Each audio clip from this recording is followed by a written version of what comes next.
Alors, bonjour tout le monde, bienvenue à la séance extraordinaire de jeudi 20 mars, 14h.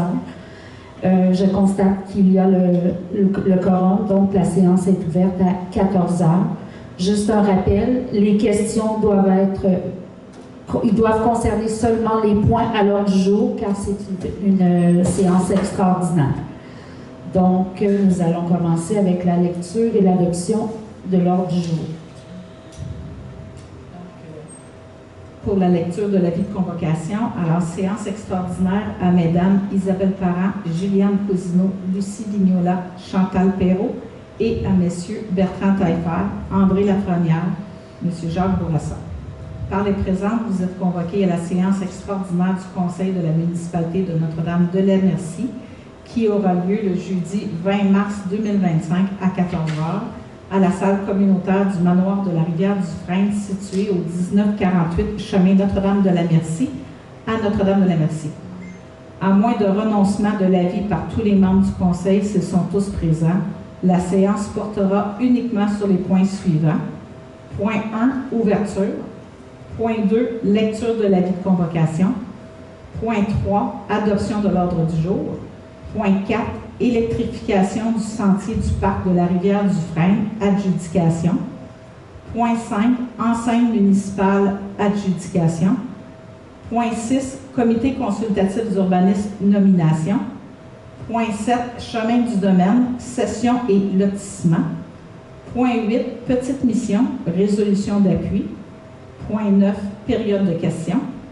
Point 10, clôture de l'Assemblée.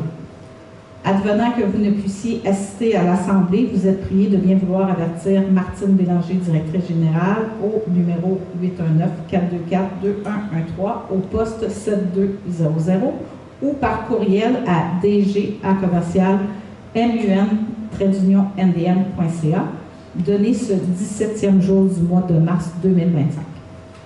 Merci. Alors, est-ce que j'ai un proposant pour la lecture et adoption de l'ordre du jour? Je propose qu'on accepte. Monsieur Taillefer, est-ce adopté unanimement? Oui. Oui. Donc, point 4.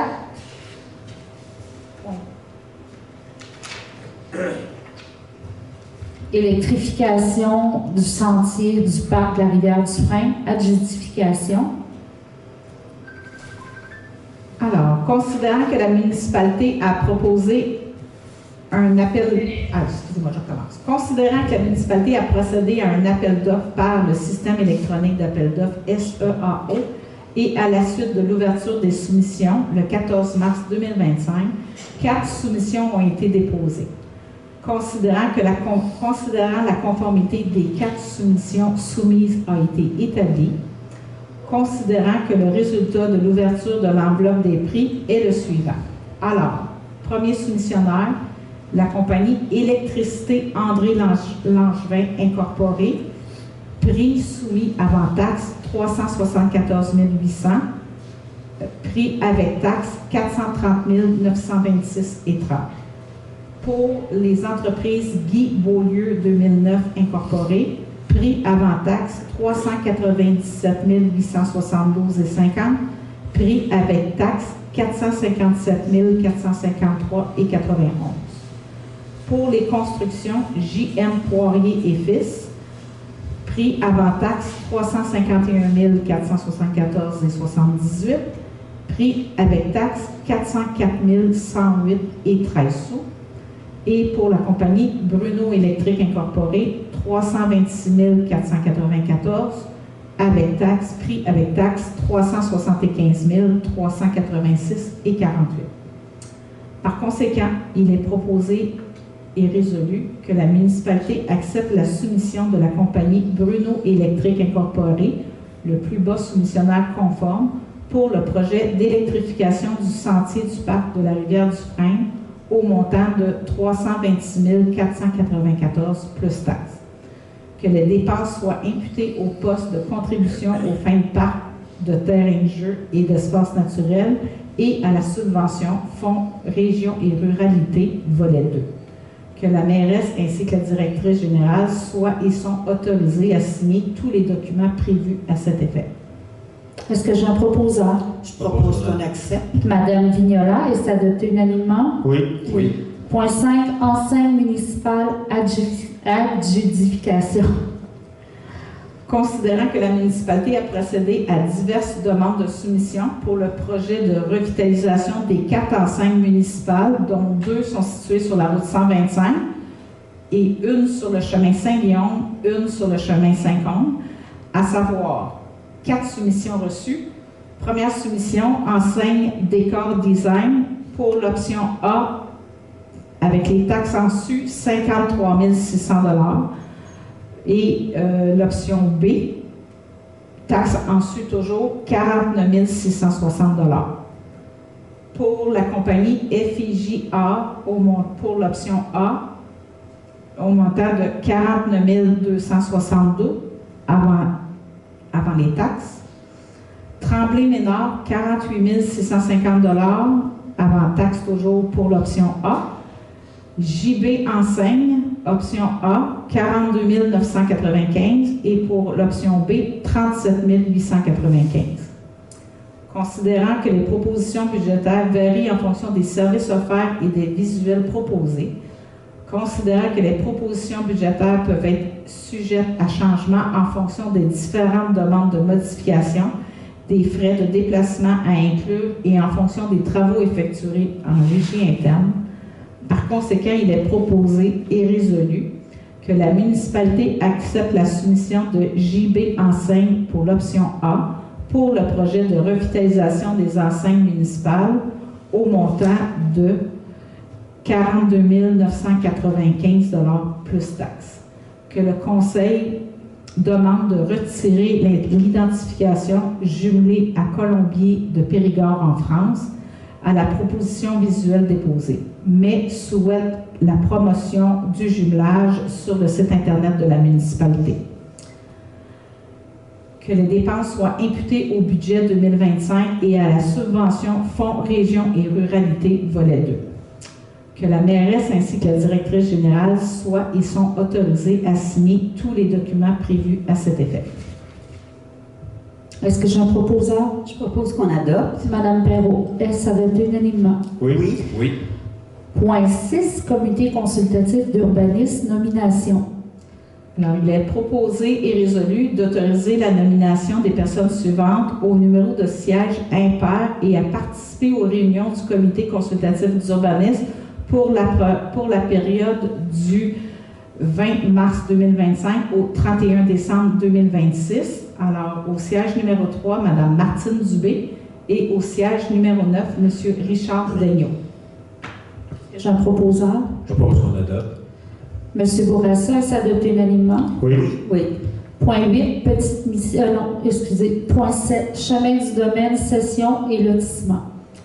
Alors, considérant que la compagnie 9521-5968 Québec Inc. a déposé une esquisse préliminaire pour l'étude d'un projet de subdivision et de cession, considérant que le projet consiste au prolongement de la rue privée connue et désignée comme étant le lot 6 493 004 du cadastre du Québec d'une longueur de plus ou moins 335 mètres, et consiste à la création de 13 lots résidentiels.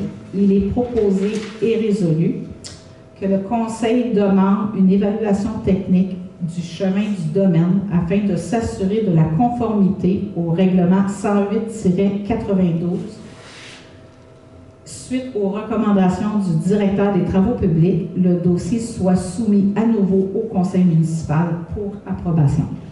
Est-ce que j'ai un proposeur? Je propose qu'on accepte.